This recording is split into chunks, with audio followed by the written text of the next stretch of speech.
Yes, sir. Yes, sir. Yes, sir. We back off hiatus. Swerve. Finish that line for me. I'm sorry, what was that?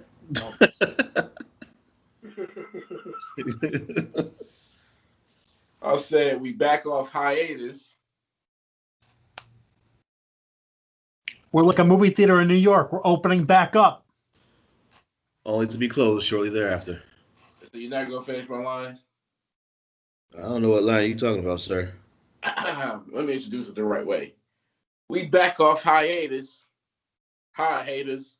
I mean, Oh, come on, man.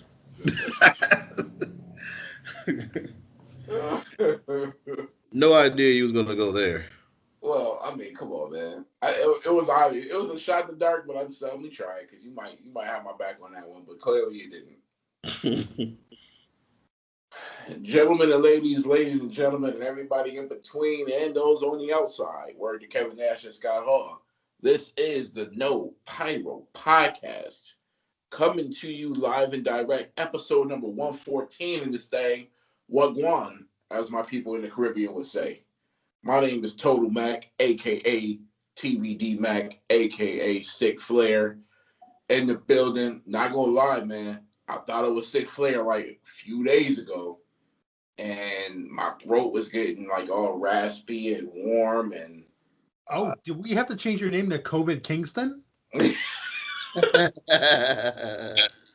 No, you don't. But I'm like, what's going on? So I'm like, man, let me go ahead and go to the fridge. And in the fridge was a piece of cheesecake. And I'm not a cheesecake lover, but over the years, because of my wife, she's been having me try different things. And pause. I don't think that would come from somebody. Had to save myself. But cheesecake, I've been trying it. It's been pretty good. So I said, oh, if you don't have any taste or smell or anything like that, then it's a big sign you have it. So I tried a piece and I could taste. So Sick Mac, Colder Kingston, no, that wasn't me. Sick Flair, I guess. That wasn't me. So I'm off to go. Can I just shoot a side question out here for just for the listeners? You have said that you're not a fan of cheesecake several times, yet you keep trying it. When did you just admit that you like it? Yo, I came to that realization yesterday. Oh, okay. I said, damn, man. I said, y'all really want some cheesecake. I went to this spot where we live at downtown. It's a Ritzy Hotel. And we were there a couple weeks ago. And they had some raspberry cheesecake there. Oh my God, it was so fucking good. I was like, damn, this is good. And I said to myself, when am I going to start denying myself or denying to the world that I like cheesecake? When am I going to stop? Maybe I'm on a good streak or something. I don't know. I mean, it's okay. You know what I'm saying? We'll accept you. Just, you know. You know what I really knew? I told a lie. When I really knew, we had cheesecake on our wedding night as like the wedding cake because we didn't have a cake. Cheesecake from another like ritzy restaurant where we went. Cheesecake Factory? No. So first off, rant time. Cheesecake Factory is trash. Okay? No, they're not. Cheesecake trash. I'm going to say I'm 50-50 on that with you. I enjoy their food, but I hate the layout of their fucking restaurant. I think it's god-awful. It's like, hey, I want to go on a dinner date with you, but I also want to be literally sitting right next to people that we don't know, right next to them. And it's just like they're listening to our conversation the entire time. And I can hear theirs. I don't like that shit. This isn't McDonald's. This is, a restaurant. Move me the fuck away from these people. It is a glorified Applebee's. Okay. Well, I'm only talking about the cheesecake. So. Well, no. Well, even Applebee's desserts is all right too. But now you're comparing all of Applebee's desserts to just one cheesecake. I mean, I don't know what you're doing, but all right. yo, I'm just saying, Applebee's and Cheesecake Factory, they both chain restaurants. They serve you frozen pasta, frozen chicken, frozen desserts. Nothing's like handmade. Nothing is like local uh, ingredients. Come on, there's better options. The shitty waiters are local. You get shitty waiters anywhere. He said there's nothing local. I'm not really sure what the argument is here. We go there all the time. Who is we? Me and you? You've been to Applebee's a bunch of times. No. I'm talking about Cheesecake Factory. I know what Applebee's is. By the way, oh yeah, no, go on.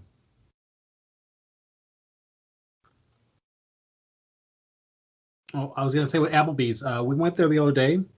The Applebee's Don was not happy or pleased with the news that he heard that they got rid of their $1 a month drinks. Well, like they have a drink in the month for $1. Yeah, they got rid of that shit. And the waiter was like very persistent, like, yeah, that's never coming back. And I'm like, fuck, maybe I need to be the Olive Garden Don now. Well, no, you just earned yourself a new AKA, sir. As I finish the opening credits, you'll learn what that is. Before we get to that, Swerve building, what's up, Swerve, Swervy Atmos, Swollen Powell, FKA Yoko Tuna, Swerve, what's popping with you, dog? Nothing much, man. Just, going through my day, making people's lives better. Trust in the process. Man, salute to you, man, salute. That might be the most message we ever had on this podcast. That is the humblest brag I've ever heard. And last but not least, No Chill Drew, aka EGB, aka the Applebee's Don, newly given, aka Dollarita Drew. Dollarita. Could just call me Dollar Drink Drew. They were giving us marks, bro. Dollaritas. That's what they were calling them. Oh. Dollarita Drew, like that's kind of hard.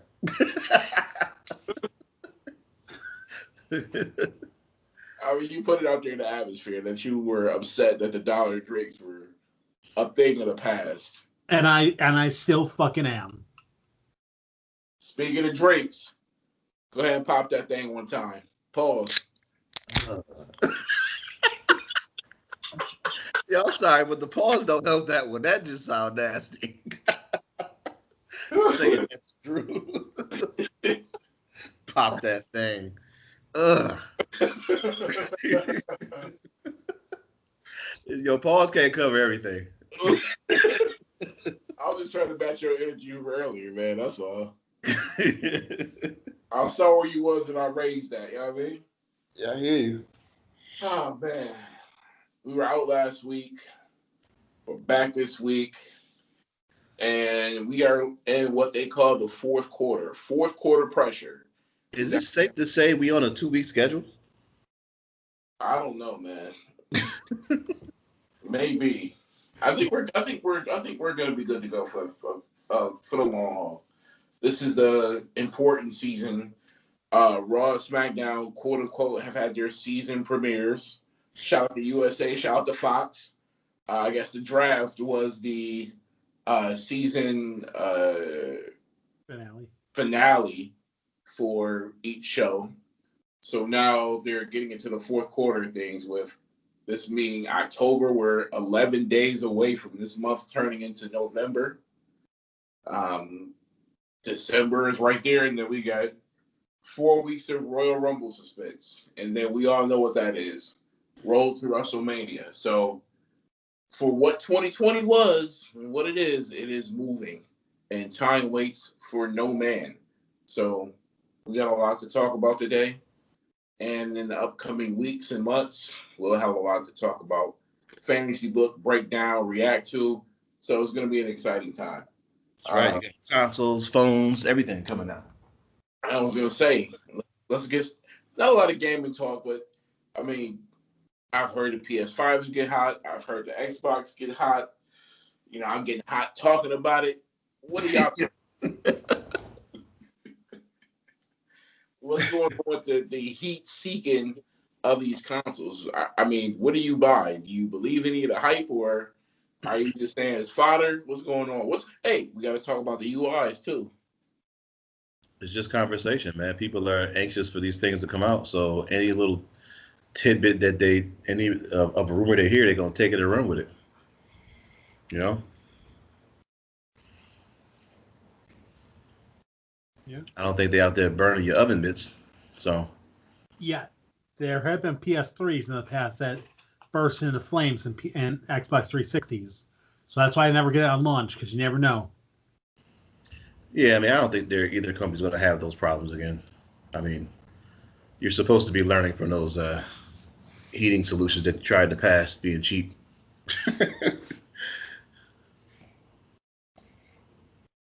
Yeah, I don't think that, Sony or Microsoft treating their consoles like a newfound mom and pop shop where they're cutting corners to operate. So, I mean, that's why the Sony machine is like 2-3 feet tall and 3 feet wide, so it can cooling fan in there. And Microsoft simply can't afford to have that. Well, they can afford it, but they definitely don't want to have that any more overheating issues in their consoles. You haven't had any since the 360. So I saw something today that said, based on the game, the fan will be optimized for that game. As far as the fan and the cooling system in the PS5, I don't know what that means. Yeah, that sounds bizarre to me. Like, does that mean that, like, on certain games it's going to sound like a jet engine, and on other games it's going to be, like, quiet as hell? I don't know. I mean, what I would like them to do is actually test the Blu-ray movie, because that's usually when I would hear any noise coming from either system.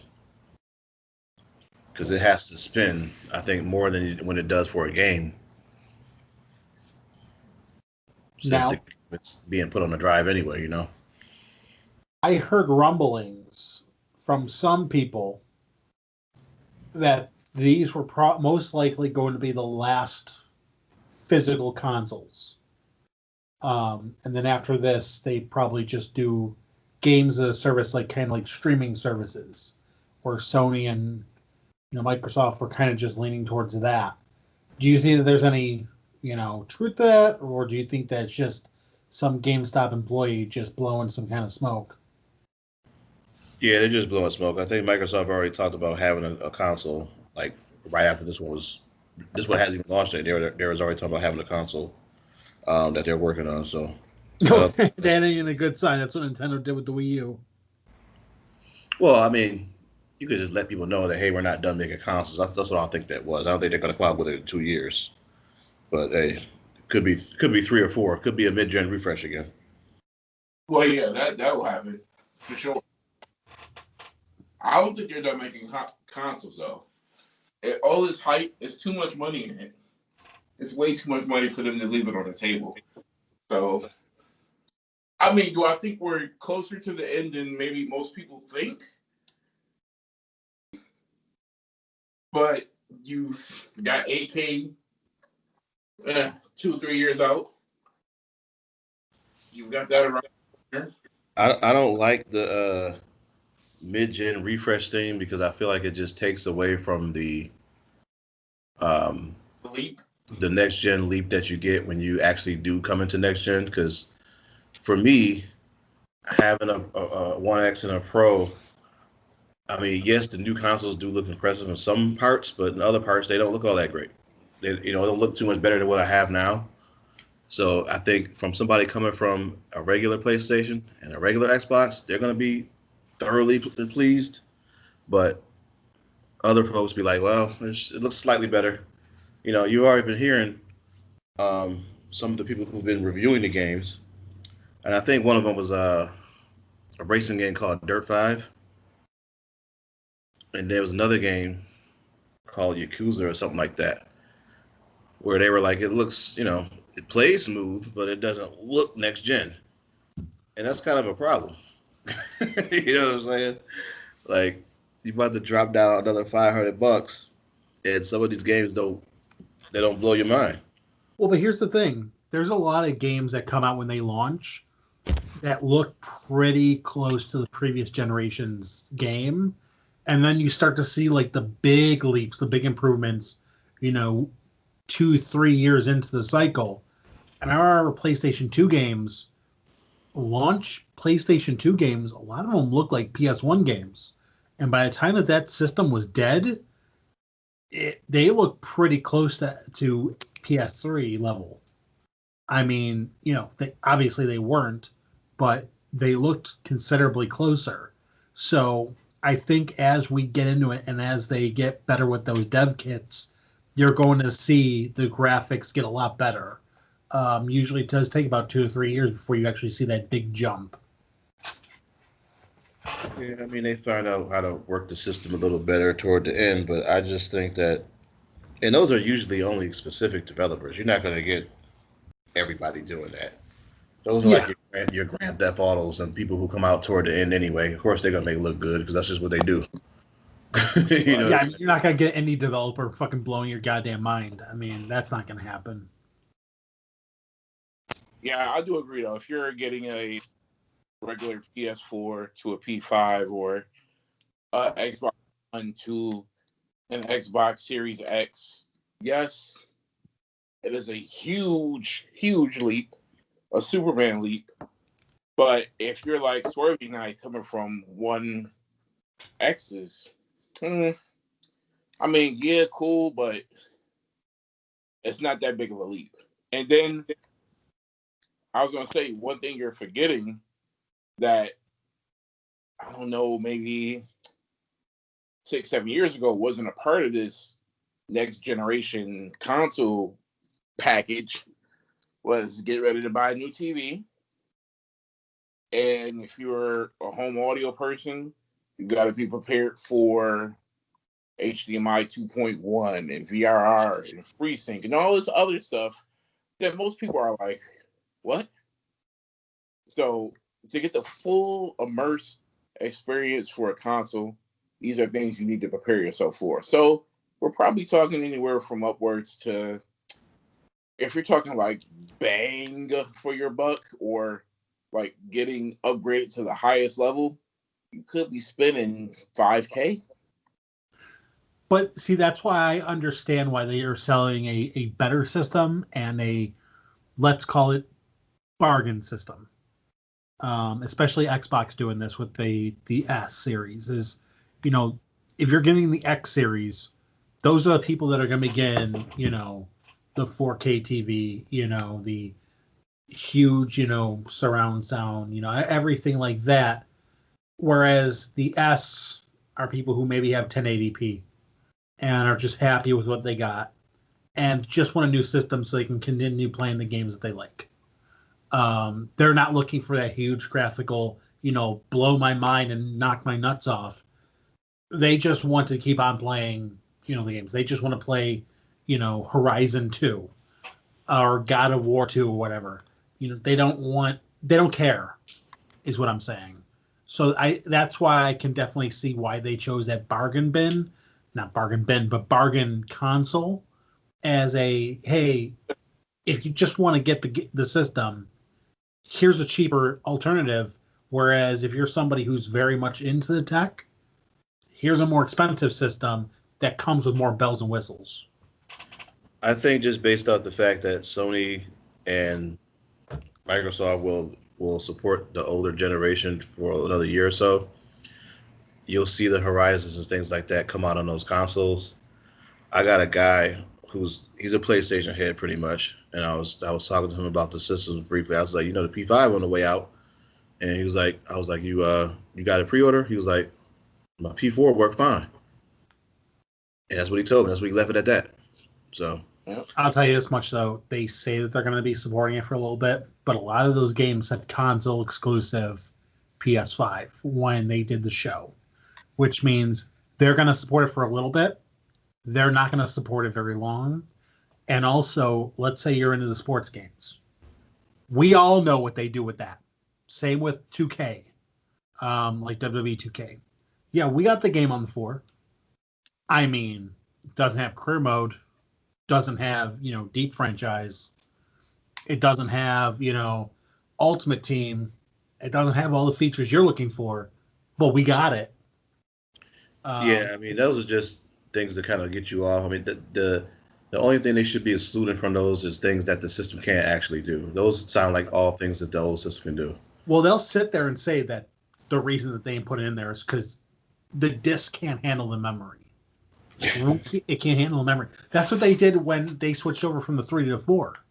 Is I remember they had the career mode, and it was actually a pretty decent career mode that year for WWE 2K. And they basically said, yeah, we can't put this in there because of the disc size memory. So if you want to play career mode, you got to get on the 4 of the Xbox One. And that's such BS of an excuse.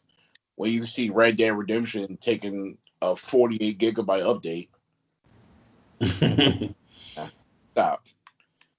I will say I'm probably like I was originally going to get a disc one, but I could definitely see myself getting digital version now, just because of the fact that it's such a pain in the ass to change out games, and I get so lazy, and there's just so many discs around the house. I don't want to deal with that shit. I'd rather just have digital versions. So that's probably what I'm going to go with. I think I mentioned that last show. I'm just repeating myself. What are you going to do about the discs you already have? I'm going to keep the 4. Oh.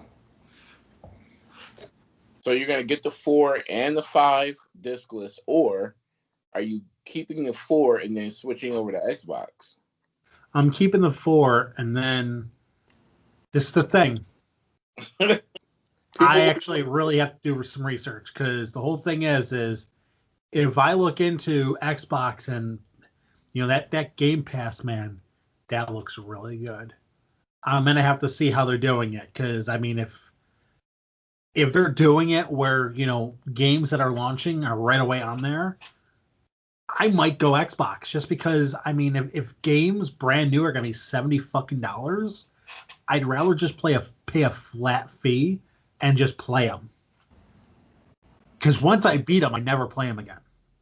They haven't changed their strategy. I mean, for any of their exclusives, that is the case. There will be day one launching on there. But I'm wondering what they're going to do with like sports titles and things like that. Like, those probably won't. Yeah, that's my whole concern too. Is when is that going to actually pop? EA Play on Xbox, but EA Play you'll be able to play like Madden 20 and NHL 20, but you'll be able to demo the 21s. And then when those get archived, you'll be able to play those. Let me ask some with that. Can you play like any version, like not just like 20, but can you go back and play like Madden 15 or something? And I don't know if it's 15. I think you can do like 16. People actually do that? Yeah, on EA Play, yeah. They actually go back and play the old. Well, like I'm not talking about just Madden, but like I like the old NASCAR games when they actually made them, and I like to go back on Madden and play them because I don't have them anymore. But they actually made some decent ones, so if that's available, I do it. But I have to do some research. If EA brought Fight Night back, it would make it worth it. There's a new boxing game coming out. I forgot the name of it, but it looks so real. And Oh who's my God. Did you see their new UFC game? They actually made it good.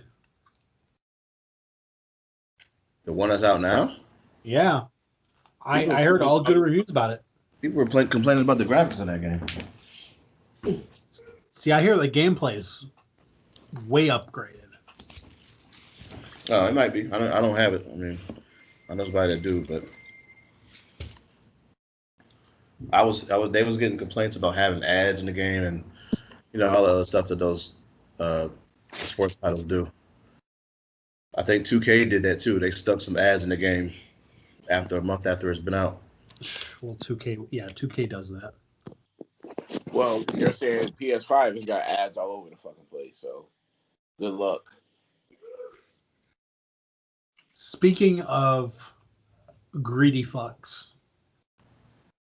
Mac, I've wanted to ask you about this for a week and a half. iPhone 12. What about it? Drum roll, please. First, we dropped the aux cord. Now we're not getting earpods, and we're not getting a charger. How the fuck are you going to sell a phone without a charger? How many chargers do you need? iPhone changes their fucking port every third generation. Bro, I can literally right now sit in front of you and tell you how many charging blocks I have. It's ridiculous. So what if I'm somebody who's coming from Android to Apple and I don't have their charging cord? I'm buying this phone for the first time, looking at it going, I just spent $1,000 on this motherfucker, and they didn't even give me a charger. The phone comes with a cord, Drew. It just doesn't block. Yeah. They said that it's not. Because it don't have the brick. It has the cord. Oh. It has the brick. I mean, it has the cord. There's no brick. You might have two cords, I believe. I don't know if I'm right in saying this, but it doesn't come with the earpods either. Well, who cares? Man, I do. You're gonna be fucking selling this thing for $1,000. You better be fucking putting them in. Swear, did your phone come with headphones? This one, no. Okay. Technically, no. Let's go back because Samsung made commercials talking about Apple, how they didn't come out with headphones. Somehow Samsung is following the trend of including a phone with no headphones. It's just a thing in the future. It's wireless charging. That is the next. But for them to sit there and turn around and say, well, we did this to save the planet. Well, now that BS. we did this for the environment. Now that get the fuck out of here. You did this so that they could buy extra fucking shit. Well, I don't know about extra, but that's some bullshit. Because there's already enough blocks out here in the world. I mean, come on, who cares? But what they need to do is strengthen. If that was the case, they would figure out a way to make the lightning cables better. Because the lightning cables suck. As far as the durability behind them. Like, you better I can't even say you better live in an Apple store, because even when I go in there, some of the cords just look ragtailed and got the necks all hanging out. This is not a good look. So, I'm Amazon Abby when it comes to getting cords online, because I find myself probably using in a year 3 or 4 cords. Bricks, I'm all good with. I am like Gucci Man of charger blocks. Bricks, all white bricks. They're everywhere. You're like the Lonzo Ball of bricks. If that helps you.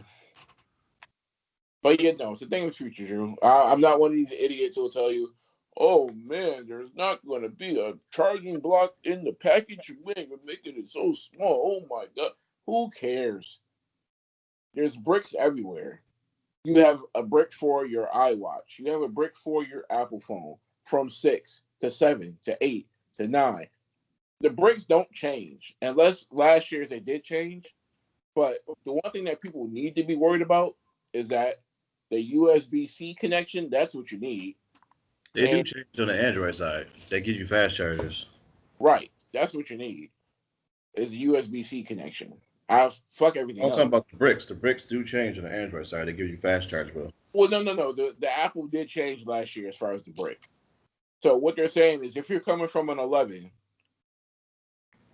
Pro or Pro Max or just a regular 11, you've got that brick. But guess what? I have never taken my charger out of the box from my 11 Pro Max. And I've been using my couch as an outlet, walls, cars, regular iPhone blocks. I don't even use mine. It's still in the plastic. Haven't even used it. And my phone still charges fast as hell. So that doesn't really impact me. And people are overreacting when it comes to that. No headphones, great. Go get you some wireless ones. They cost $10 at Walmart. Relax. $10. I don't think anybody want those. I lost my AirPods. But shit. Drew, do you use wired headphones still? I do. Well, you need to get with the times, big dog. I don't like Bluetooth because I know that the fucking battery's gonna die when I need it most. Well, you gotta charge it. Yeah, I mean, I guess that's the problem, pal. Is that not leaving my car because that's where I need them. If I'm taking them to work or something. You know, I don't. I'm not gonna bring everything with me in so I can fucking charge it. I don't want to rag on you, but I don't know if a person using wired headphones anymore, unless you're a DJ with a thick cord. Hey man, at least it's thick. The two All right. C's. All right, let's let's go ahead and break down some other news, but in the wrestling world. Drew, AEW, hit us with it. All right, so they have their reunion show. Already? 1 year. Start this match off. Start the show off. We have the AEW tag titles on the line. FTR defending against Best Friends. So timeout. Whenever a show that's the reunion show or a specialized show, guaranteed the title's changing. I didn't watch this card at all, but I just know at least one title change hands. Continue. So this match was a pretty solid match. FTR did get the win. Afterwards, we get Rusev coming out and destroying Best Friends with a video game arcade game. I guess that's his gimmick now, is that he beats people up with arcade games. So, Oh my god. yeah. What is Zangief? Is that his? Is he Zangief of AEW now? The fuck? It's one name. Just call him Zangief instead of Rusev.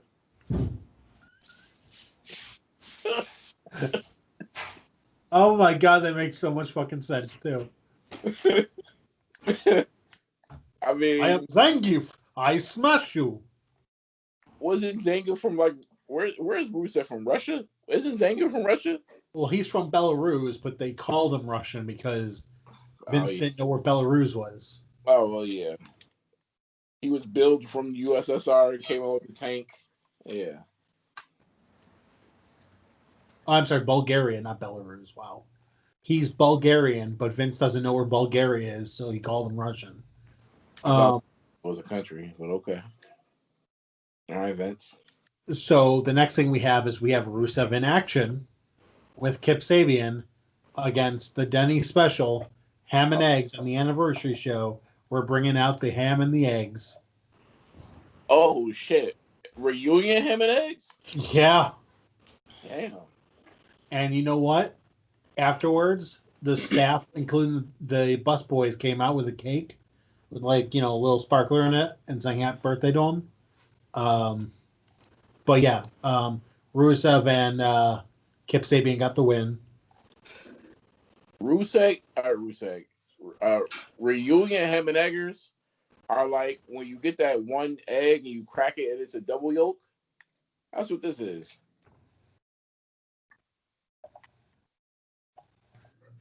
Yeah, it's like when you get the hash browns, but it's all just like a burnt fucking potato that looks like a hash brown. That's what anniversary ham and eggs are. Next up, we have MJF in the ring with Chris Jericho. MJF was out with Wardlow after the break. He revealed He has been teasing. So what was that? Go ahead. Oh. He'd been teasing like a big announcement all week on social media. He brought out Chris Jericho to present him with an announcement. Jericho brought out the entire inner circle with him. Sammy didn't seem to want to wear his inner circle jacket because it was, 3 sizes too big on him. Jericho made him put it on, so I don't know if they're playing like up an angle or something, but MJF was buttering him up. Jericho kind of got tired of it pretty quick. Told him to get to the point.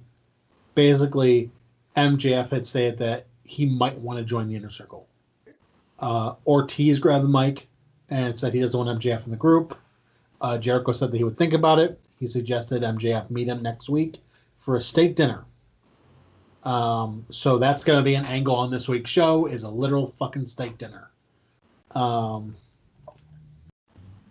was okay, I guess. It wasn't definitely wasn't the best segment for both guys. And then the next match that we got was the TNT Championship. Cody defending against Orange Cassidy. Cody winning his title back last week against Brody Lee. Darby Allin was watching this match from the crowd. Cody made his entrance with all of the pyro. Cassidy came out, so they're trying to get engaged and stuff, but Orange Cassidy kept on dipping away. Match was actually a solid ass match. I will say that. Eventually, Orange Cassidy did hit his finisher on Cody and pinned him. And at the very last second after the 2 count, the bell rang as time expired. So it did go to a time limit draw. Match was solid. Probably, the best match on the card, definitely. And they're definitely, kind of hinting at this match coming up again. If not next week, then definitely the next pay-per-view. But, yeah, they went to the time limit draw on this one. Every time I forget that they even have that as an option, I'm like, oh, shoot, I forget they can do that. I just hope they don't abuse it to save people. This has been like the third time that they've done it already, so yeah. How many times? Like the 3rd or 4th time they've already done it. Like this year? In the last year, yeah. And most of the times we're with Cody in the ring. Protect Cody at all costs. Next match that we had was AEW Women's Championship. Hikaru Shida defending against Big Swole.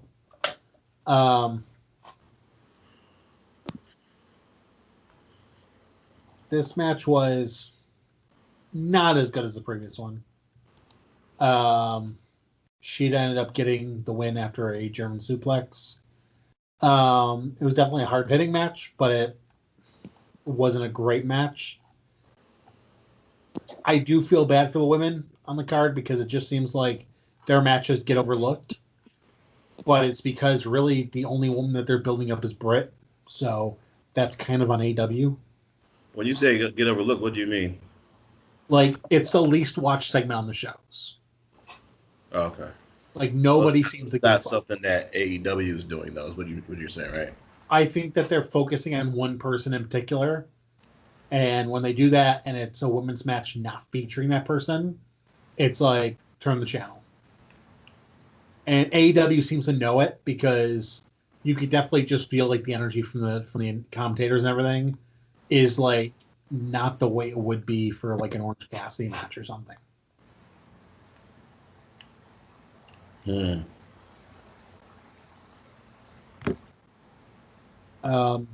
then we have Jon Moxley defending the AEW Championship against Lance Archer in a no disqualification match.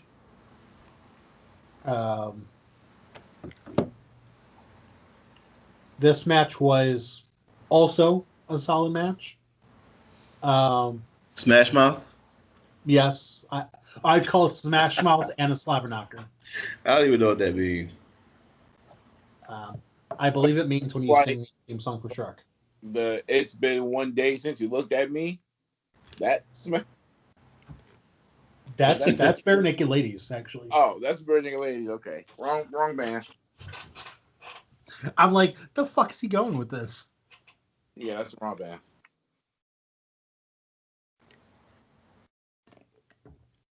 Yeah, it's like, if they pull a Tupac and start singing the Gangster's Paradise. Read on. I did a U. But yeah, That good like mine was. Moxley did end up getting the win. Afterwards, Eddie Kingston and the Lucha Bros helped Moxley after the match and appeared to congratulate him on his win before Kingston hit him with a cheap shot and choked him out. So they leave the show off with Eddie Kingston, standing tall over Jon Moxley with the Lucha Bros. It'll be interesting to see where they go with that. Have they kept up with this win-loss record thing? Yes and no. I think that the win-loss thing is really just like a ranking, but right now they have a tournament going on to crown the new number one contender. Well, I'm asking strictly for the rankings because I'm just trying to figure out. It sounds like Kingston is going to be up next, and I'm just like, well, Well, not necessarily because, like I said, there's a tournament to crown the new number one contender. So Kingston's definitely not up next. He's not in the tournament, is what you're telling me? Let me take a look to see who's in the tournament. I mean, because if he's not, who else you got your eye on? Or who else could they have their eye on? Okay, so the winner is going to take on the champion at Full Gear on November 7th.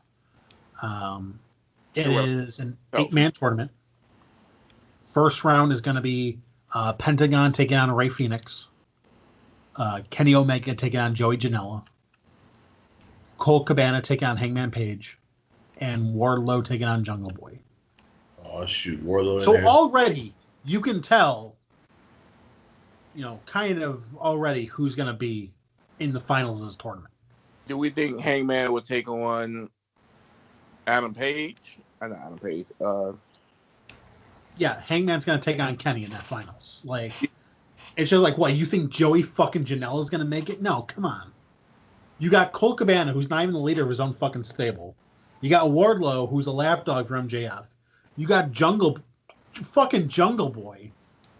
And then you got two tag team wrestlers facing each other. Like, come on. But this is just to be a number one contendership for a belt that the person's going to be a one and done.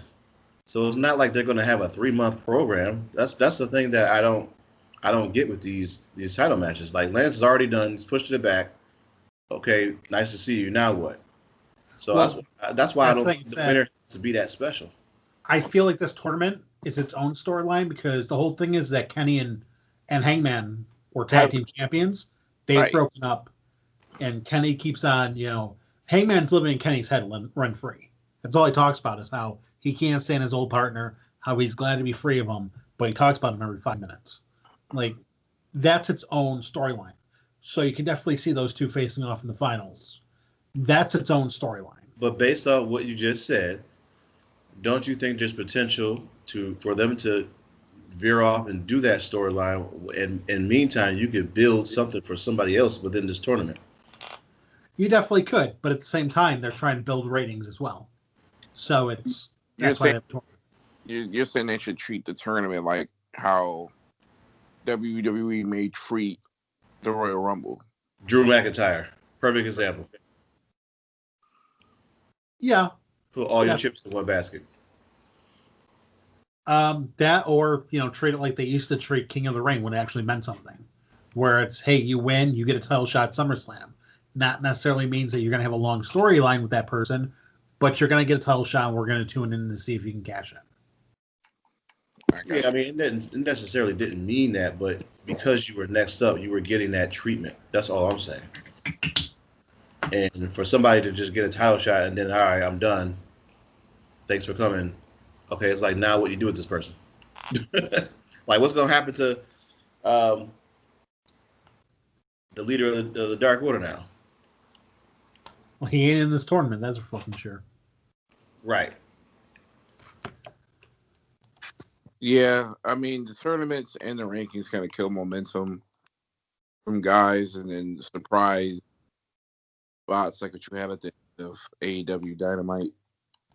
But Let me pull up the rankings right now to see what they look like, to see if they're in, in line with that tournament. Well, I'll tell you this much. What's his face? Hangman and why can't I think of this? Hangman Page and whatchamacallit? Adam Cole? And Adam Cole. I don't know why I think of that's who I think of, Adam Cole, and that's not him. It's Adam Page. Adam Page and Hangman. Adam Page is the Hangman. Okay, who's the other? The other one is Kenny Omega. I feel like I'm describing Pokemon to my mom.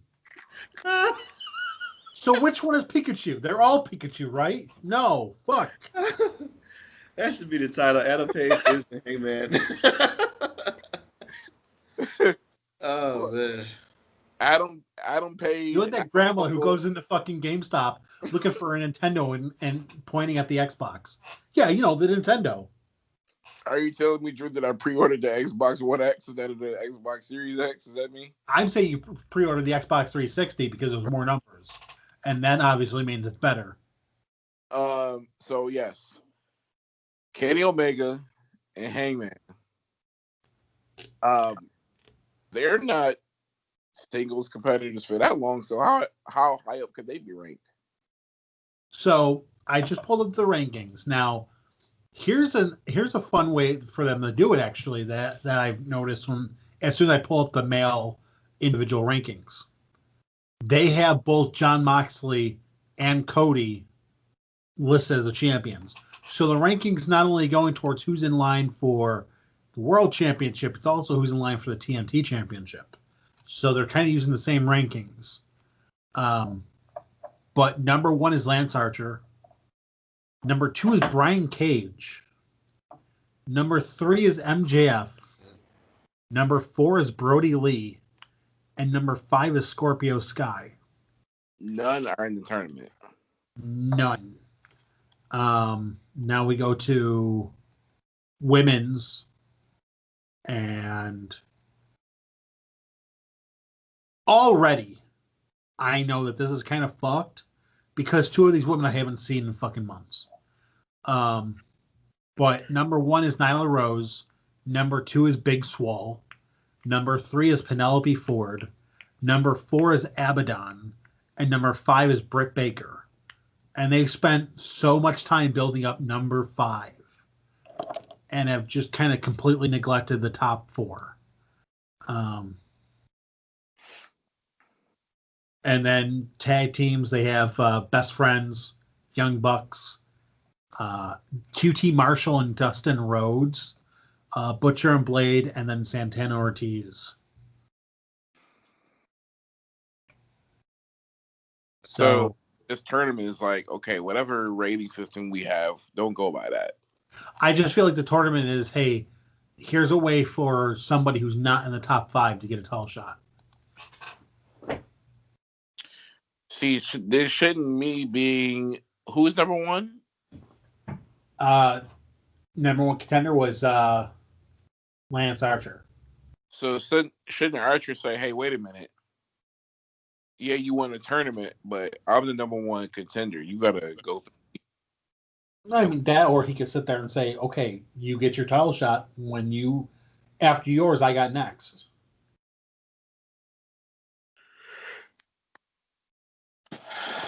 I think they should just scrap it. I mean, honestly, this feels a lot just like NCAA rankings. Or it's just like, who gives a fuck? Alabama's going to be national champions anyway, so, it is what it is. Oh, yeah. Southern Miss is 16-0, but Alabama's, 14-1 with more conference, less fluff on their schedule. So that's where they're number 1. Yeah, then you got a team that's undefeated, but it's like, yeah, but you play mid-majors, so you're not in the tournament. Sorry. Right. I got you. All right. Is that it from AEW? Yeah, that is it for AW. All right. Yo, did anybody watch Raw last night with AJ Styles? Did anybody see him in the ring? I saw a With this new screenshot. bodyguard. Yo, who the fuck is that? I've seen him before. He was the bouncer for Underground. Yeah, Yo, he's a. but wasn't he also the guy when they had that when they was doing those, you know, scenario, what do you call them things that people you call matches, but they're not quite matches, for like pay-per-views. Remember they had that long drawn out tag team scenario where it was ninjas and He was Giant Ninja. yeah. He was the Giant Ninja, yeah. So I mean, what? I mean, I don't know. I don't even know what to ask. I mean, what's his purpose being out there? He has protection because this is 1995 and all the heels need a bodyguard. I guess. I mean, I just thought it was weird that he was out there, and I thought it was weird that AJ needed muscle in the WWE's eyes. Then he went on to have a really good match against Matt Riddle, and the bodyguard was standing outside. I don't know what his move to Raw means for championship aspirations, but if it's with this big giant dude, I don't know where it goes. I mean, I don't know. I think that they're just giving him like work to do. They like the guy's work, and I think that they just want to maybe give him a start as like a Deacon Batista, as just being the bodyguard until he'll eventually turn on him. So we'll see how that goes. I don't see him competing in a regular match. He's too fucking big. So she said. All right, bro. Imagine Ric Flair, or somebody like Ric Flair doing a fucking ankle tap to that dude. He goes down. Or imagine pinning him. It's too much. He looks taller than Braun Strowman. I mean, isn't that a good thing? Isn't that what they want? Is a new monster, especially after Braun Strowman got his fucking shit pushed in about 3 inches on SmackDown. I don't know, man. I don't know what they're doing with Braun Strowman. I don't know what they're doing with any of these big dudes.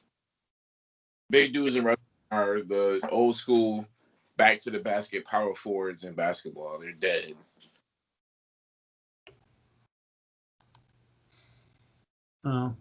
WWE will always love their big giant monsters. They are always going to be the land of the monsters, and they will always favor a monster over a good working smaller guy anytime. They'll punish that good guy by making it work with a monster. Yep. That what we saw on Monday? Absolutely. Because wasn't the rumor he was missing his son's football games, and then he didn't get along with Paul Heyman? So he Who? AJ? Yeah. AJ's whole thing is that he did not like Paul Heyman because he was responsible for Gallows and Anderson getting fired. I don't even know what the hell Gallows and Anderson are doing. They're on Impact. They're making an impact. Are they? I think so. Yeah, they're on Impact right now.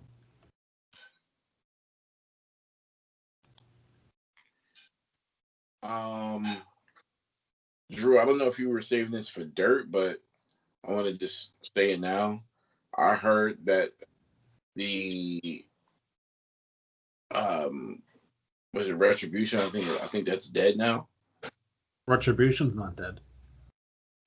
Or no, not Retribution. Underground. I'm sorry. Yeah, WWE Underground or Raw Underground. Yeah, that's dead. Yeah, killed that That's off. why they brought this guy in as his bodyguard, because he was the bouncer on that. But yeah, I guess WWE just went, yeah, we're good. I mean, So they went from building new stars to being, yeah, fuck it. because that was Shane's thing. Yeah. Yeah, I don't know what's next. I mean, maybe I don't know what the point was. Maybe it was to build up that big dude, but he didn't have a lot of build behind him. It just seems like, they said, oh, we want to build up new stars. And all they did was build one guy. Pretty much.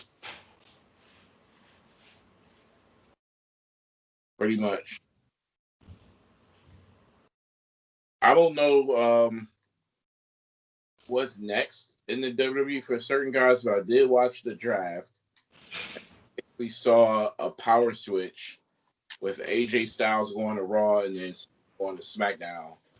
So I didn't know what the angle was with him and Buddy, and then him and the Mysterios, but I guess the Mysterios are coming to SmackDown too. I just want that to die so Seth could move on to something, I don't know, Seth worthy. Because I don't feel like he's had something like that in a while. It seems like they were trying to put him in a new spot. Let me just pull this up. Yeah, they had him. They started putting him in an angle. It looks like with Daniel Bryan. Once they moved him over. Have they gone 1-on-1? I don't think that they have in WWE. I know that they've wrestled as far as like Daniel Bryan having to take on the Shield, but as far as 1-on-1, I don't think so. Now that should be a match you should strap in for. I don't know, because even Daniel Bryan talking about how he can tell he's lost a step. So I don't think we're getting the best of Daniel Bryan anymore. Talking about this on WWE programming, or is he talking about this like on dirt sheets? Yeah, I think he's talking about this on dirt sheets. Mm.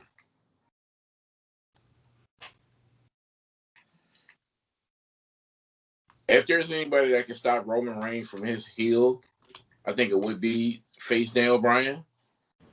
So for the fact that we're not getting the same Daniel Bryan that we used to get is different. Yeah.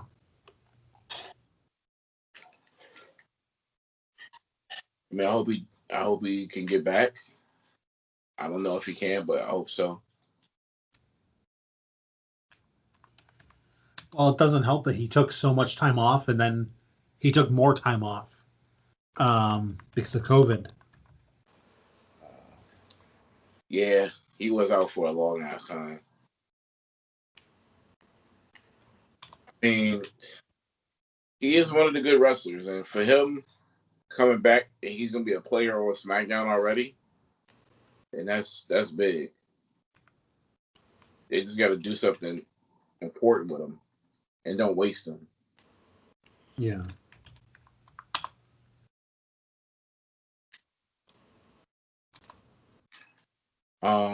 Speaking of the draft, though, one group that got broken up, the New Day. Let's talk about it. So those seeds. What? I started planting those seeds. There's really no seeds to be planted. They're on different shows now. No, I'm talking about the Big E seeds, the Big E championship reign seeds, the Royal Rumble package seeds.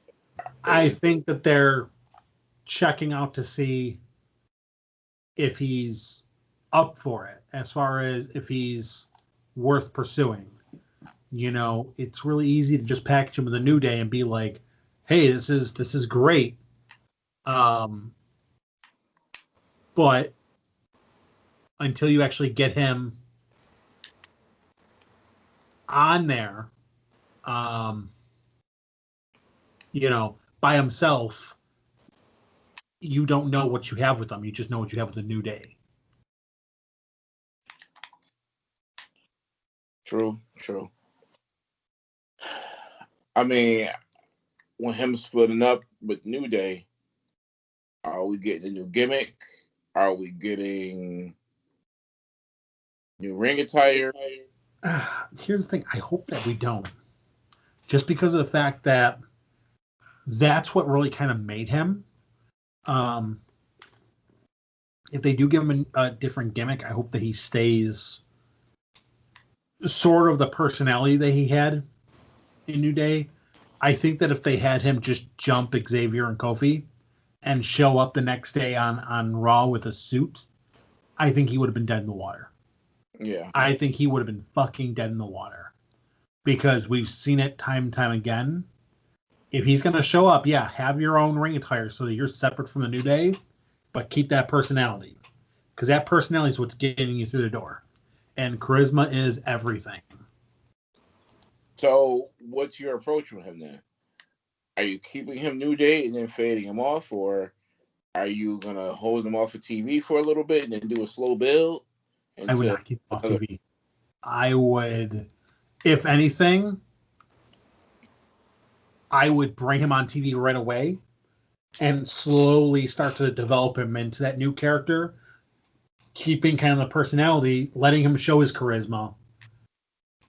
Because we always knew that he was just a strong guy. We always knew that he was big and powerful. Nobody doubted that. But if we didn't know his charisma, we wouldn't know who he was. It wasn't until we got that New Day that we realized, okay, this guy's actually really funny and charismatic. That will get him far in this. Because charisma is key. And, whenever people sit there and go, well, no, they have to be better at wrestling than charisma, I always ask the question, do you know who Pete Wentz is? Mac, do you know who Pete Wentz is? I do know who Pete Wentz is. What's your favorite Fall Out Boy song? Sugar, We're Going Down Swinging. What's your second favorite Fall Out Boy song? There you go. Oh. Charisma sells. If you're charismatic, you just hear the person. It doesn't matter if you've never actually seen them. That's how The Rock became huge. That's why The Rock's a $1 billion movie star in movies that are, let's face it, kind of shitty. Well, he's a hell of a drummer, so. The movies are great. Oh, his movies are great? Some of them are. His movies are great. I ain't talking What about Rock movie that was great. I'm not talking about the low hanging fruit like Tooth Fairy, Gridiron Gang, something like that. But because I know it's where you're gonna go. Let's say Hobbs and Shaw was great. Oh, I pop in Hobbs and Shaw at least once every 6 months. Get the fuck out of here. Log off right now. Movie. And Hobbs and Shaw once a week. Get the fuck out of here. Look, man. You know how they say 9 out of 10 doctors, you the 10th doctor, okay? That's all I'm gonna say. The fuck out of here. Hobbs Drew, and do you like Central Intelligence? Which one was that? With him and Kevin Hart? Never saw it. But it doesn't matter if I see it or not because he still makes $1 trillion. Why? Because there's a lot of people that will watch his movies. Bro, they don't keep giving bad movies to people like fucking Rick Moranis. Exactly. They will give bad movies to The Rock because they know that The Rock is going to sell a certain amount of tickets. If you have The Rock in your movie, it could be as bad as you want it to be. And it will still sell because of the fact that The Rock is in it. Speaking of The Rock, Roman Reigns is taking on his cousin at Hell in a Cell. Are we still? No, actually, they are 100,000% referring to Roman as the tribal chief. Do we still foresee this Uso versus Uso melee going down, and then The Rock being the guy that's supposed to be the face to Roman's heel to kind of take him out at Mania, or are we dead in that rumor per se? I still see it, but I think they're going to shoehorn Goldberg in here still, in between. And that's what I want to ask, because his name has been floating around a lot. Did you see that Goldberg was on Raw? Doing what? He was on the Thunderdome. Oh, watching. How would you feel if Goldberg took the strap off of McIntyre? I feel like McIntyre would never recover. Ever. Because nothing says that the company has lost all faith in you as a champion than to go, we need to bring back the 60-year-old guy to put the belt on because you're not getting it done. Right. And that would just indicate completely they've lost all faith in him. Yeah, I agree. But I feel like that's it's in the cards. They might do it. I don't know, maybe because he's not garnering that much interest as champion. To me, I don't know if that's due to COVID. I don't know if that's due to nobody being in the stands. Also, don't forget what feuds he's had. Well, just Randy Orton. He's been wrestling, just Randy Orton. Nobody gives a fuck about Randy Orton.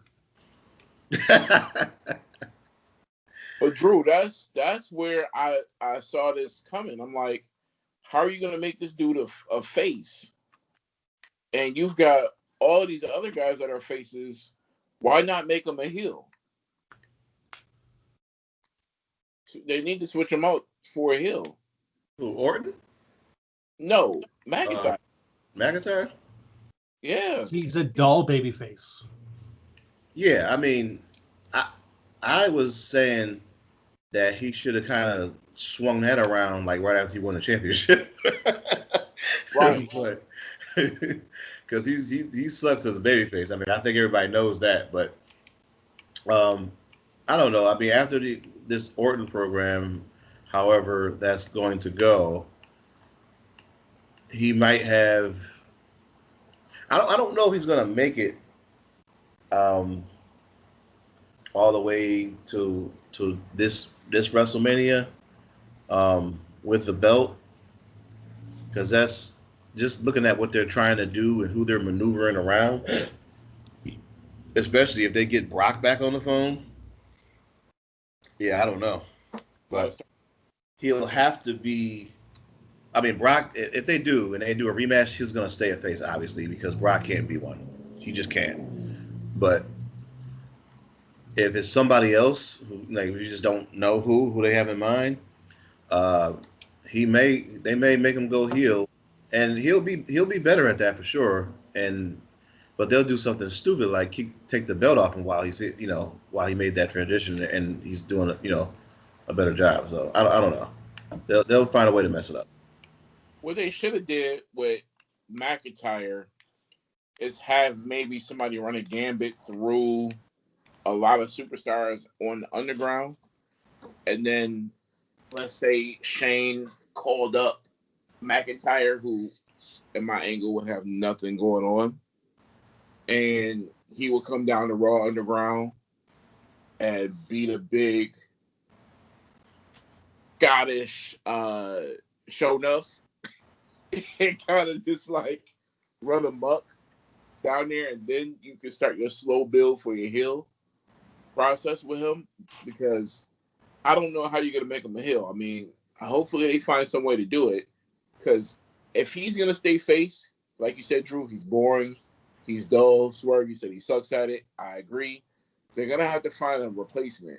and not a replacement face, but anybody else besides him.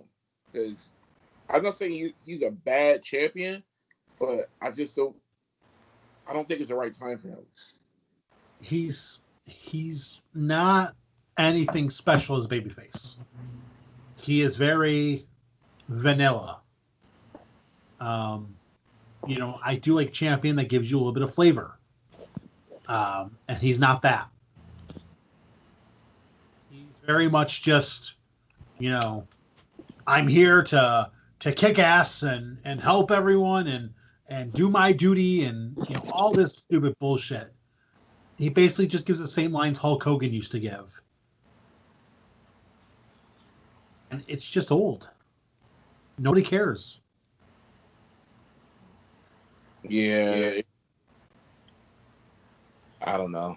Especially when his feud is Randy Orton. That adds less flavor. He's literally got less flavor than he would if he was just, standing there going, I'm going to fight for all the kids. That's less flavor than that. Yeah.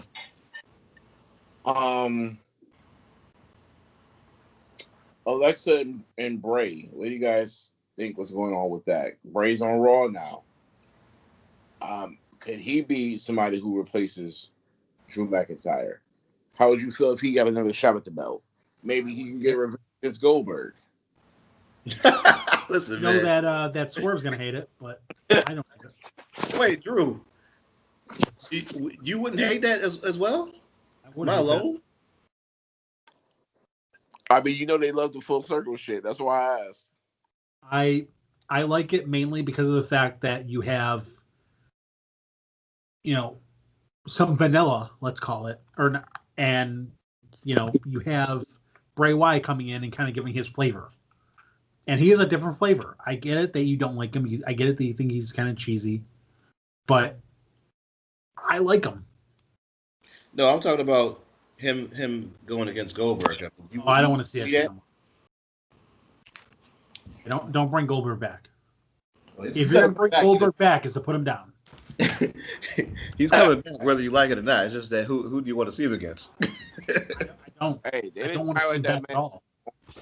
They didn't highlight him on Raw for nothing, dog. He's 53 years young. You just keep that in mind.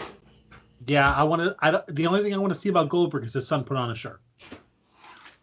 Now, I also heard Undertaker name being floated around. I mean, I don't Goldberg versus Undertaker, but any rumor? Do you think he's coming back for anything, or? So from what I have heard, all signs are leading to Undertaker being back for Survivor Series. I wonder what it's to do. All signs say to wrestle. As far as who it's going to be, that's a different story.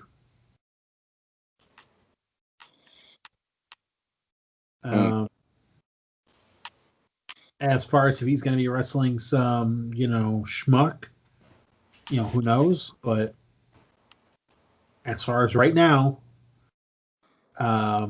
we're looking at him being there for Survivor Series. Well, you got to go out the way you came. I always say it.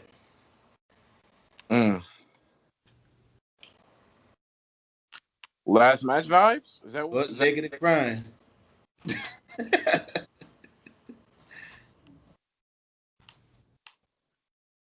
I don't know who it'll be against.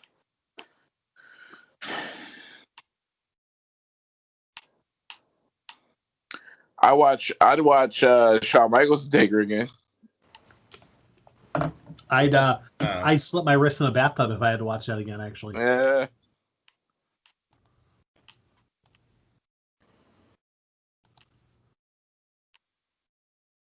And I know that's a little bit much, but so is Undertaker and Shawn Michaels again. Hey, do you remember when Randy Orton showed up with a gas mask and knocked out all the legends? That was fun. Oh, you mean like 3 weeks ago? Yeah. they were in the back playing poker, and Shawn Michaels and Ric Flair was there, and Randy Orton knocked him the hell out. That is exactly it. That's literally what happened. Yeah, so you want to hear a funny story? What's that? So I was happening to listen to Arn Anderson's podcast the other day. And Arn, who is very dry himself, don't look for something that's like very energetic. It's Arn Anderson. But the topic of David Otunga came up. And it was asked why David Otunga was kept on the roster for so long. Since he really didn't do anything. He never wrestled. He mainly did commentary. And it looks like the thought is Vince hoped to use him to get Jennifer Hudson to sing at WrestleMania once. Vince Long Game McMahon. I believe that one 100%. Yep. Because if you notice, once they got divorced, it was like, oh, David, we have nothing for you. I'm sorry. Good luck with your future endeavors. Maybe if you get married to like Mariah Carey or something, you can call us. But in the meantime, deuces. That's the singers that sing "America the Beautiful," huh? That's all he wants. Yep. He's not trying to get a boys' choir anymore. Yeah, those days are dead.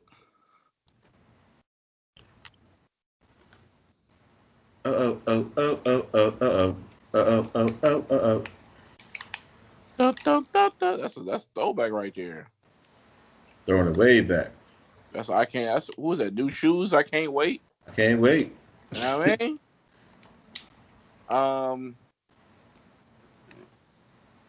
I wish I had something to ask about Roman, but I don't. About Roman? Yeah, I just don't have anything for Roman because I want to see. You got to change his gear. I thought we talked about that already. He just had to take off his shirt. I thought he was actually going to get rain gear. No. He's got to go through that Triple H becoming the game transformation. He's got to go from pants to whatever those other things were. You talking about the long shorts? Yeah, the extra long shorts that I wasn't quite sitting right with me to the right tights that he came through with, like 01. He's got to have that one awkward pay-per-view where he comes out of the chainmail shirt. That's what he's becoming the game. That's what he's letting everybody know. Well, you know what? We are going to have to wait to get T-shirts that say Tribal Chief. Because you know that's coming.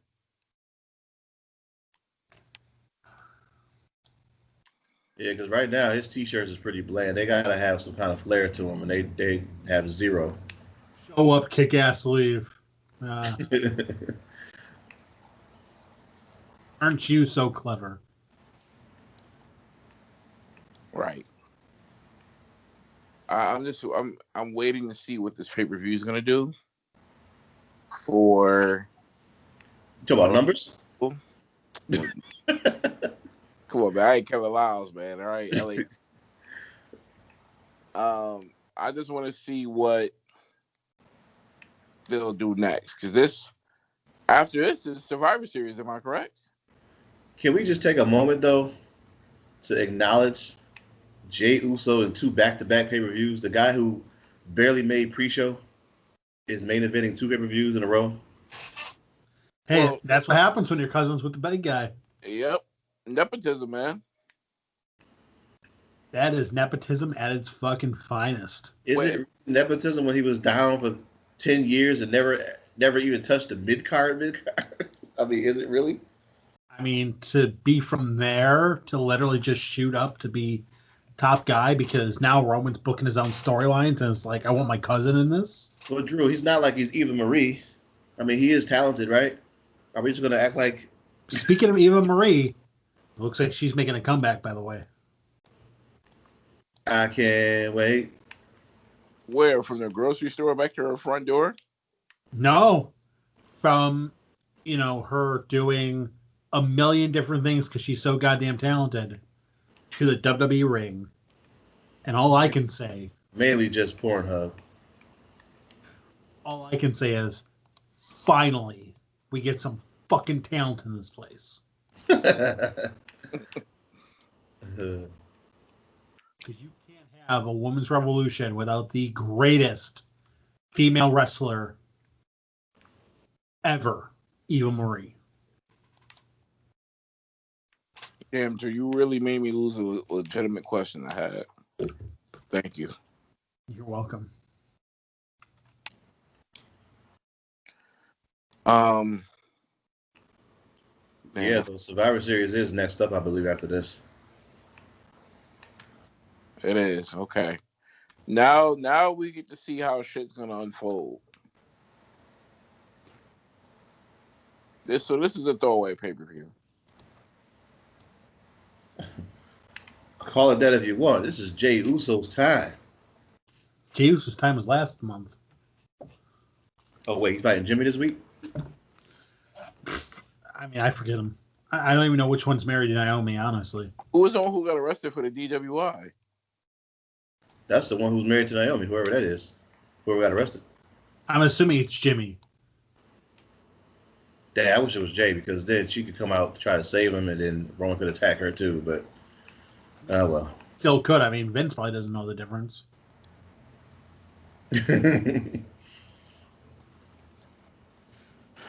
All right. Did y'all want to get to Hell in a Cell? Sure. Want to do a little bit of dirt first, or what? Oh, yeah. Go ahead, get the dirt crack. Damn, son, where'd you find this? All right. So, do you remember the Speaking Out movement a few months back? I do. It was big story with a lot of different wrestling personalities being called out for being, what's the term, habitual predators? Well, one such guy was a Mr. Joey Ryan. And Joey Ryan got fired from Impact Wrestling, basically got blackballed from pro wrestling altogether, and has not been having a great time. Well, he might be having a better time if he wins his next match, which is in a court of law. He is suing Impact Wrestling for $10 million for a breach of contract. So he's saying that he did nothing wrong. He's saying he has all the proof that, all these women are not only not being genuine about possible sexual assault, but can prove that everything was within the realm of legality, that there was no sexual assault, and that everything was basically consensual between the two parties. If this does come to light that he is innocent, it's going to shake things up big time if he gets $10 million out of this. Yeah. Speaking of $10 million, Candy Cartwright is suing WWE for $10 million. I know what you're all thinking. Who the fuck is Candy Cartwright? Pretty much. Candy Cartwright is the young lady who accused Matt Riddle of raping her in a parking lot. She's saying that basically she is a fellow pro wrestler who was his ex-girlfriend. They hooked up a few times, and she says that he assaulted her in a van with a bunch of other pro wrestlers while they were asleep. WWE covered it up, and then they refused to take her bookings after she came out about it. So she is suing WWE for $10 million due to this. Now, here's the thing. You can sue a lot of people, but when you sue WWE, you're going to get that work. Because, I mean, they don't lose lawsuits. When was the last time you heard these motherfuckers losing a lawsuit? WWF. That was a settlement. They settled. They just went, fuck that shit. Yeah, it's been a minute. Sable didn't win. China didn't win. They just got their lawsuit dismissed with all those wrestlers suing about CTE. Did Owen Hart sue? What's that? Didn't the Owen Hart family sue? All right, you got one. You got one. Yeah, that's all I need. But I mean that's kind of hard for them to win that one. Shit, my case still pending. I mean, but yeah, basically what she's saying is, Matt Riddle basically raped her in a parking lot with a bunch of wrestlers in the same car asleep. And then after she came forward to WWE, she was texted by a referee stating, "Yeah, we're not going to need you booking anymore." When she was working for Evolve, which now is owned by WWE. So that one of the wrestlers were called Thomas. What's that? She alleges that one of the wrestlers in the car were they called Thomas? What do you mean called Thomas? Is that one of their names, Thomas? I have no idea. Well, I just asked her. It sounded like she was getting the train ran on her. No, they were all asleep. Allegedly. She says they were all asleep. I've been in a situation like that before. It's believable. I don't know how they're asleep in a van with a bunch of people and somebody is apparently having sex and you don't wake up. It can be done, Drew. I promise you. Not when one of them is fighting back. Well, maybe that's where the gray area is. Consensually, it can be done. Not full on sex, but something. From Matt Riddle's standing and from what he's stated about this whole scenario is he's stating that they were in a relationship, they had broken up, they were still hooking up. And then once he kind of said, "Hey, listen, I'm in a relationship now, somebody else, I'm not doing this anymore," she started kind of like stalking him. And now it's turned into this. Like basically she's just trying to basically ruin his career with this, is what he's stating. He has revealed a lot of text messages where she was contacting him directly. So it seems like it's going to get very messy. Yeah, best of luck to him. And Retribution. He was like, "New flip-flops, who this?" Pretty much. Retribution, who got the old buried alive treatment on Raw, is down a member. I don't know if you noticed or not, but they only had one female member with them on Raw. That is because Mercedes Martinez from NXT has been removed from the group. So it is still a 5-piece with Ali there, but they have removed a member with her going back down to NXT. Are they just going to have a rotating fifth member? No, Ali is the leader now, but he's that 5th member.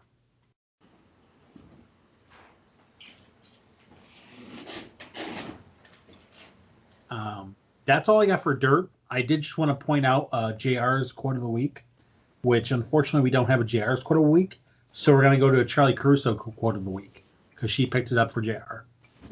All right. On Raw Talk, she referred to R-Truth as the 9/11 champ.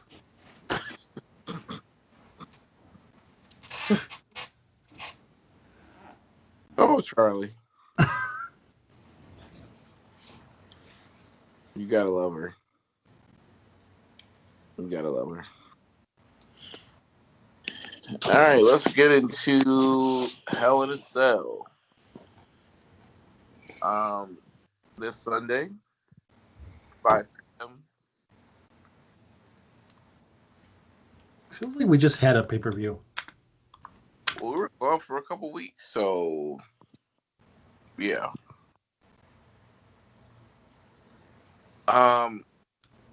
There's only 4 matches that have been confirmed, at least that I know of.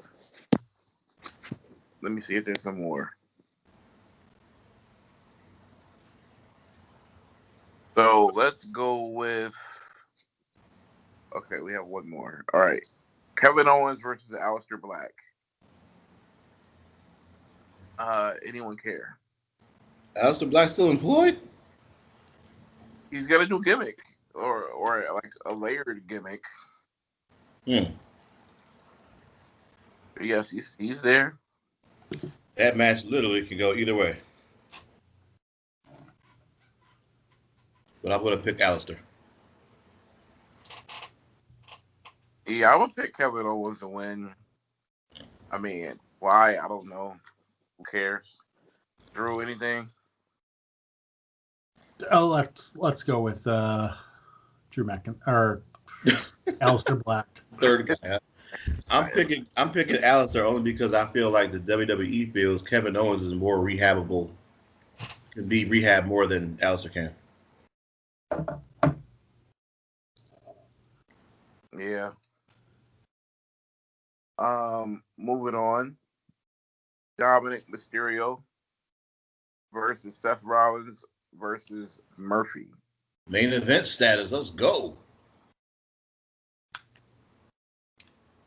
Dominic picks up his first win by pinning Murphy.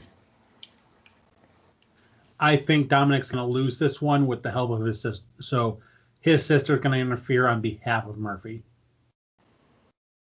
Because there were some text messages that went back and forth with them, right? Yeah, they've been doing like a angle with those two. Okay. She's trying to get some of that Murph. That Murph. That's what Jonathan Lipnicki's name was in Like Mike. Murph. Nothing? Okay. Next match, please. Jeff Not Hardy. a fucking word. Jeff Hardy took on Elias. Or Jeff Hardy's facing Elias, I should say. Oh my God. This is the bathroom break match right here. Elias came back and had a full band he was performing. Tell you everything you need to know. You still made a better, Drew? Hey, he had a whole band. Full band, you lose. Ain't that what they say? That's why he always loses, because he is the band. But here's the thing. He's going to do Jeff Hardy a favor since Jeff Hardy is a young up-and-comer. And he's going to let Jeff Hardy get a win. Look at him putting over Jeff Hardy. Who would have thunk it? Like a true main eventer. Looking out for the little guy. Incredible. He is back to like full-on heel, right, Elias? I believe so. Okay. Yeah, I'm going Jeff. All right, moving on. It is the... Well, I won't do that match. No, maybe I will. No, I'll save that. Let's go to Roman against Uso. I Quit match. In the Hell in a Cell. Why are they doing matches like this? Wait, is it inside the cell? It is. Okay. So there's two matches that they have in the cell. All right. Well, I mean, this is obvious. I don't think we need to vote on this one, right? Yeah, no, I don't think so. Which one is this again? Reigns and Uso. Yeah, this is Reigns. So it's a Hell in a Cell I Quit match. Exactly. What? That's so fucking stupid. And by the way, this is the third Hell in a Cell match on the card. Not not two of them, three of them. Have we named the other one already? Besides No, the one I know about? We haven't named the other two yet. Well, I know about one of them. Why won't they just have a casket match, but then make it a submission match? Why don't they just have a scaffold match, but also a ladder match? Seriously. Well, have you ever had a sharpshooter on a table? I mean, it's a lot more painful.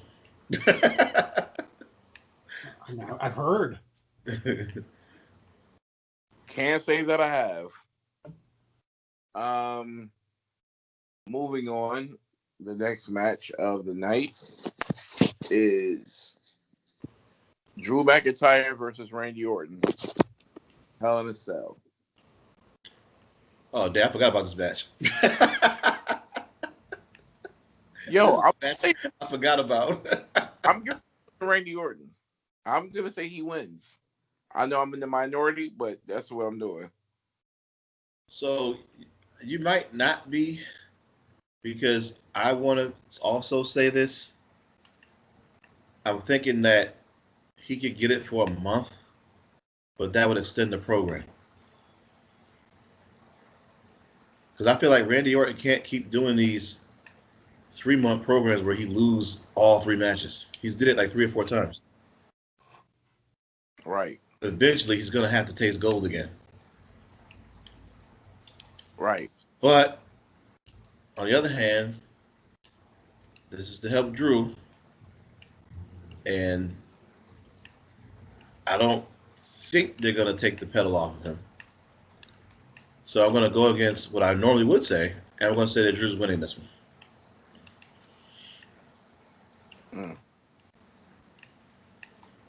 Yeah, I'm gonna go with Drew. Okay. And finally, Sasha Banks versus Bayley. By the This way, is also Hell in a Cell. Bayley had this for over a year. That's crazy. By the way, put some respect on the name. It's #1 ranked female wrestler in the world according to PWI. Bayley versus Sasha. All right, Drew, my bad. You're right. All of those adjectives and accolades before the championship is even defended. You should know exactly what that means. I'm going Sasha Banks. She's getting the confetti. She's getting the crying. Makeup is all over the place. She do cry a lot. I wish she stopped doing that. I hate that. Yeah.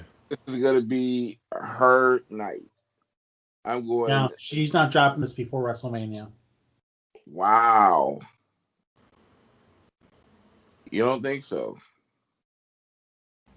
Yeah, I honestly cannot see them dropping this before WrestleMania. For as long as she's had this? Perfect time to take it off of her, man. I'm gonna go with Sasha. This should main event, but I know it won't. Well, that's why I read it last. Because I think it should too. I do have one more piece of news if you care for me to add this. Sure. So WWE was awarded Corporation of the Year by PRN News. Who were they up against? EA and Activision? I'm so happy you said that because a couple people chimed in. The first one being Jake Hager, who wrote LMAO, I guess lying about over $37 million in quarterly profits so you can fire over 300 people during a worldwide pandemic is a category for an award. And he also tagged Andrew Yang, who has been very critical of the company as well, who also responded, I guess there's time for change under new leadership. Of course, WWE hasn't responded. This is after Stephanie McMahon was so proud of her achievements on Twitter that these guys responded. But yeah, I don't know how you fucking fire 300 people during a pandemic, during profits, and then turn around and get a fucking award for it. But yeah, I guess they were up against fucking EA and Verizon. Incredible. Vastly incredible. Do we have anything from Abby? No, I wasn't forewarned about anything. I'll check the emails just to see. Have we ever gotten any other emails? Just curious. No. I mean, no offense, Addy, but other listeners out there, don't be afraid to hit us up. I mean, we get spam, a lot of spam.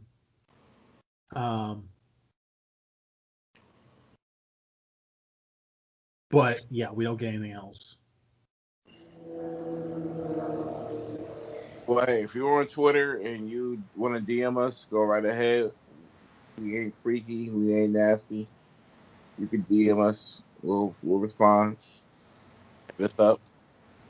We don't bite. You got a question you want answered? Hit us up on Twitter. No Pyro Podcast. If you just want to fucking heckle us because we're a bunch of jamokes, feel free. We'll read that shit live on air. Sure will. Sure the hell will. We might even agree with some of it. All right. That's what we do. Oh. All right. Well, for No Chill Drew, or do you guys have anything else to say? Sorry. I do not. I got absolutely nothing. All right. Well, with that being said, for No Chill Drew, for Swervy Lee, my name is Total Mac. This has been the episode of the No Pyro Podcast. We are out this thing like a newborn. Enjoy Hell in a Cell. And we'll be back next week. Deuces.